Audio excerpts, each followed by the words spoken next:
சற்று முன் கிடைக்கப்பெற்ற மிக மிக முக்கியமான செய்தி ஒன்று வெளியாகி உள்ளது. முதல்வர் ஸ்டாலினை எச்சரித்த ஆளுநர் RN ரவி அவர்கள் இன்று திராவிட முன்னேற்றக் கழகத்தின் மாவட்ட செயலாளர்கள் கூட்டம் நடைபெற்றது. இதில் முதல்வர் ஸ்டாலின் அவர்கள் மாவட்ட செயலாளர்களோ அமைச்சர்களோ MLAக்களோ யாரும் பயப்பட தேவையில்லை, அமலாக்கத்துறை அதிகாரிகள் மத்திய பாஜகவின் தூண்டுதலில் செயல்படுகிறது, இனி யாரும் பயப்பட தேவையில்லை, அவர்களால் ஒன்றும் செய்ய முடியாது என்று பேசியுள்ளார்.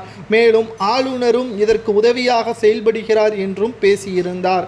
இந்த நிலையில்தான் ஆளுநர் RN ரவி அவர்கள், நீங்கள் தவறு செய்திருந்ததன் காரணமாகத்தான் உங்களது அமைச்சர்கள் சிறைக்கு சென்றிருந்தார்கள், அவர்கள் 15 மாதங்களுக்கு மேல் சிறையில் இருக்கிறார்கள், அவர் மட்டுமல்ல அவரை தொடர்ந்து பல்வேறு அமைச்சர்கள் மீது நீதிமன்றத்தில் விசாரணையும் நடைபெற்று கொண்டிருக்கிறது.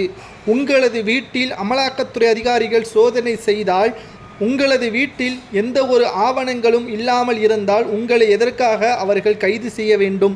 நீங்கள் எதற்காக பயப்பட வேண்டும்?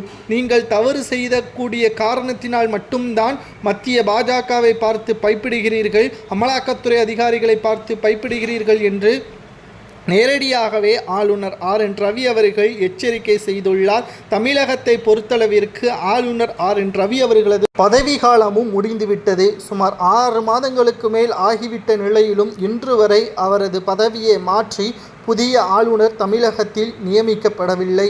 இந்த கோபம்தான் ஸ்டாலினுக்கு என்று அவரை நேரடியாகவே தெரிவித்திருக்கிறார்.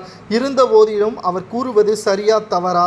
ஸ்டாலின் அவர்கள் மட்டுமல்ல, அமைச்சரவையில் இருக்கக்கூடியவர்கள் தவறு செய்ததன் காரணமாகத்தான் அமலாக்கத்துறை அதிகாரிகளுக்கு பயப்படுகிறார்கள் என்று ஆளுநர் கூறுவது சரியாக ஏற்றுக்கொள்ளக்கூடியதா என்பதை கமெண்ட் வாயிலாக மறக்காமல் கூறுங்கள். திராவிட முன்னேற்றக் கழகம் 2026 சட்டமன்ற தேர்தலில் 200 தொகுதிகளுக்கு மேல் வெற்றியடையும் என்று கூறியுள்ளார் மாவட்ட செயலாளர்கள் கூட்டத்தில். அது சாத்தியமா? ஏனென்றால் இந்த முறை 4 முனை போட்டி. திமுக கூட்டணி, அதிமுக கூட்டணி, விசிக திமுகவுடன் இருந்து வெளியேறும் என்று பெரிதளவில் எதிர்பார்க்கப்படுகிறது.